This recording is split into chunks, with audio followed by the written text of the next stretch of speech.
ഹൃദയം തുറന്നു വെച്ച് താൻ അമേരിക്കയിൽ നിന്ന് പഠിച്ചു വന്ന ആ ആശയം ഇവിടെ നടപ്പാക്കാൻ ഉദ്ദേശിച്ചാൽ ആ ഡോക്ടർക്ക് സാധ്യമാണ്. എന്തുകൊണ്ട്? ലോകത്തിന്റെ ഏത് ഭാഗത്തുമുള്ള ഏത് മനുഷ്യനെടുത്താലും ഒരാളുടെ ഹൃദയം വലത്തോട്ടാന്ന് വിചാരിക്കുക, വേറൊരുത്തൻ്റെത് പുറത്താന്ന് വിചാരിക്കുക, ഹൃദയം വേറൊരാളുടെ നാഭിക്ക് താഴെയാ. ലോകത്ത് ഡോക്ടർമാർക്ക് പണിയെടുക്കാൻ പറ്റുമോ? എല്ലാം കൃത്യമായും ഒരിടത്ത് ഒരേ സംവിധാനത്തിലാണ് അള്ളാഹു സംവിധാനിച്ചത്.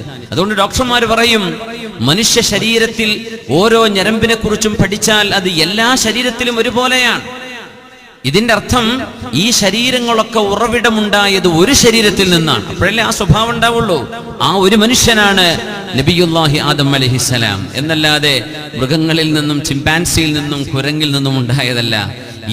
ഈ മനുഷ്യ ശരീരം ഇതുപോലെ യൂണിഫോമിറ്റി കാണിക്കുന്നത് ഇതിന്റെ ഉത്ഭവം ഒന്നാണെന്നതിന്റെ ആയിരക്കണക്കിന് തെളിവുകളിൽ ഒരു തെളിവാണ്.